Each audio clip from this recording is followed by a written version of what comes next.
Scrolling through the list of Star Wars audio productions on Wookieepedia, you might notice that the new Jedi Order section lists both abridged and unabridged audiobooks of all 19 books in the series. But on Audible, audiobook.com, and libro.fm, there are only abridged audiobooks on offer. So how can you access the unabridged audiobooks of the new Jedi Order? The short answer is that you can't, unless you have a visual impairment or some kind of physical limitation. But the long answer is that the lack of widely available unabridged Star Wars audiobooks before the year 2008 says a lot about the history of commercial audiobooks.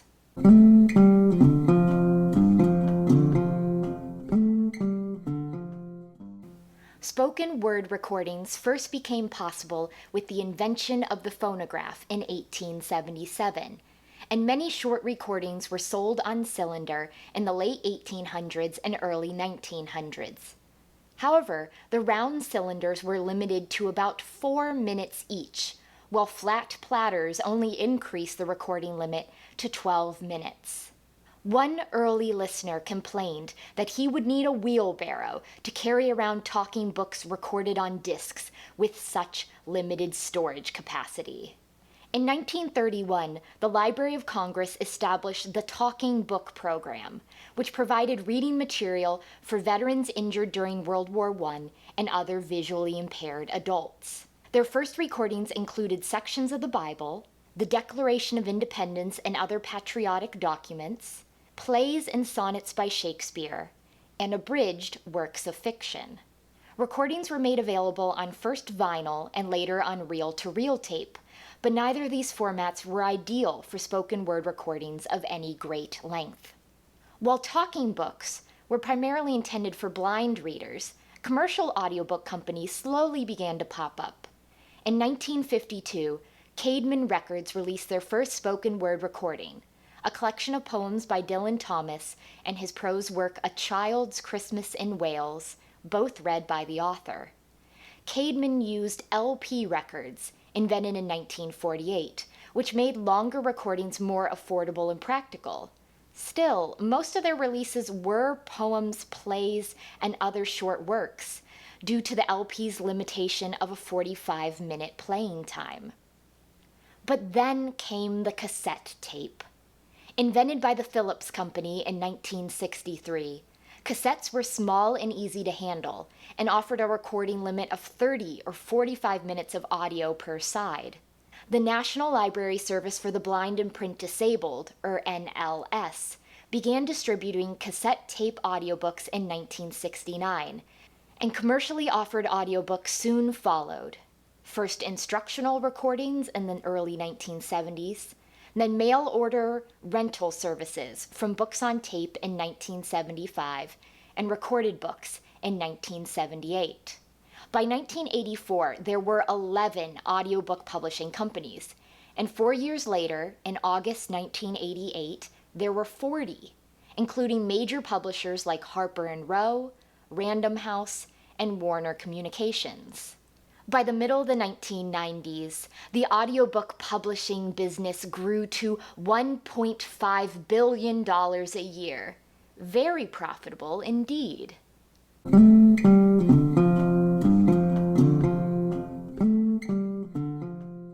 How drastically shortened are abridged audiobooks? Well, the abridgment can cut from 35% to 75% of the total story. An editor will go through the text, removing elements and scenes that seem redundant or superfluous. In fiction, this is usually backstory, long descriptions, or world-building elements that don't add to the main narrative. So why make abridged audiobooks at all? Why not present them unabridged, the text in its complete state? Well, it all comes down to cost. Publishers wanted to keep the list price of audiobooks, or book cassettes as they were then called, to around the same as the list price of the actual physical book. Customers were more likely to buy a 2-tape 3-hour abridged audiobook for $15 than they were to buy a 15-tape, 21-hour audiobook for $100. Likewise, it was easier and cheaper if you only needed a narrator in the recording studio for a few days, which is how we saw the rise of a number of celebrity narrators. In the early Star Wars audiobooks, we had Dennis Lawson, aka Wedge Antilles, reading Timothy Zahn's Heir to the Empire, Anthony Daniels, aka C-3PO, reading Dark Force Rising and The Last Command, and Henry Thomas from E.T. reading the first 3 X-Wing books. But what about compact discs? They could hold up to 74 minutes of audio, so surely that could lessen the severity of the abridgment and add more material to the audiobook. While it is true that 2 of the new Jedi Order audiobooks are longer, Destiny's Way is 6 hours and 17 minutes, while The Unifying Force clocks in at 6 hours and 33 minutes. Most of the NJO audiobooks hover around the 3 hours 30-minute mark.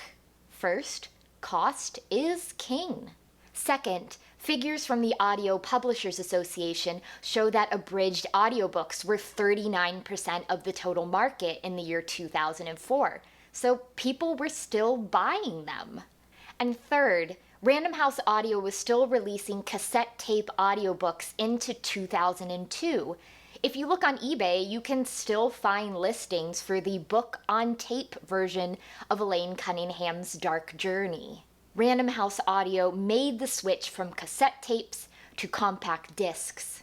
But aside from the prequel trilogy novelizations, The Phantom Menace, Attack of the Clones, and Revenge of the Sith were released in both abridged and unabridged formats, Star Wars audiobooks stayed abridged until 2008's Millennium Falcon by James Luceno. The true game changer that tipped the balance from abridged to unabridged audiobooks was the advent of digital audiobooks. The Audible player in 1997 and the Apple iPod in 2001 made it possible to download multiple audiobooks on a portable handheld device, and also introduced an important, but somewhat contentious, feature: the ability to change the playback speed. At 2 times playback speed, you can listen to an unabridged 14-hour audiobook in a mere 7 hours, as long as you don't mind sped-up chipmunk voices. So instead of the publisher shortening the listening time, the reader had the option to shorten or lengthen their listening experience.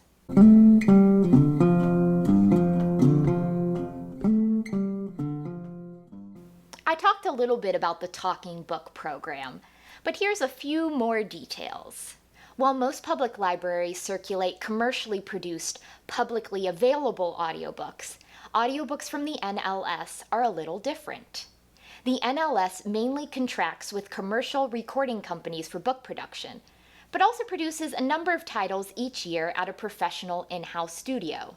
The NLS audiobooks feature professional narrators, but they're much more bare bones than the Random House audio versions. There's no sound effects, no music, just the narrator reading the story straight through. Not everyone can or should access these services. For instance, I have moderate myopia and astigmatism, but thanks to contact lenses and glasses, my vision can be corrected to 20/20, so I can't claim eligibility for these services. But if you have low vision, physical limitations that make holding a book difficult, or a reading disability like dyslexia, definitely apply for NLS services. Their website has more information about eligibility, but all you need to do is contact your local library and they can walk you through the application process. Plus, the NLS now offers a mobile app for iOS, Android, and Kindle tablets that lets you access these talking books digitally, which are much easier to manage than the previous readers and cartridges.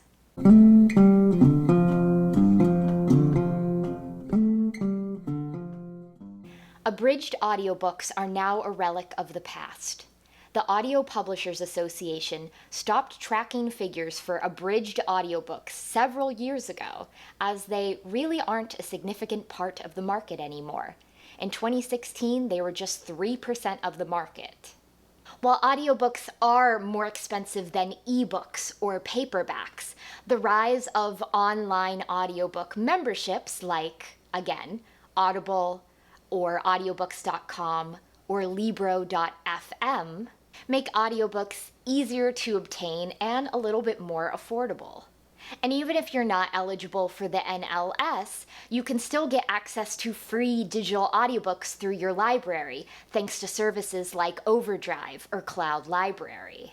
Some of the earlier Star Wars books have been re-released in unabridged format, most notably the Thrawn trilogy in 2011 and 2012. But while I'm not sure that the new Jedi Order will also be re-released in unabridged format, it's not entirely outside the realm of possibility. The 50th anniversary of Lucasfilm in 2021 has marked the release of the Essential Legends Collection. 8 novels so far released in trade paperback with new covers. But most importantly, 2 new unabridged audiobook recordings. Shatterpoint by Matthew Stover, read by Sullivan Jones, and X-Wing Rogue Squadron by Michael A. Stackpole, read by Mark Thompson. So, Reddit users who keep asking how they can access the unabridged audiobooks of the new Jedi Order. I'm not sure you'd even want to. If you really want more unabridged recordings of Legends books, buy these new ones. Ask your library to purchase them. Write honest reviews online of what you think. Because if people are visibly, demonstrably interested in them, we might just get some more. So I'd like to give a shout out to Sean from SJH Photo for sending me the new Jedi Order audiobooks and letting me add another way to reread this series. I want to do a follow-up video where I sort of talk through my thoughts on each of the audiobooks, what I thought worked, what I thought didn't work, how I would rank the narrators, but that's definitely still to come.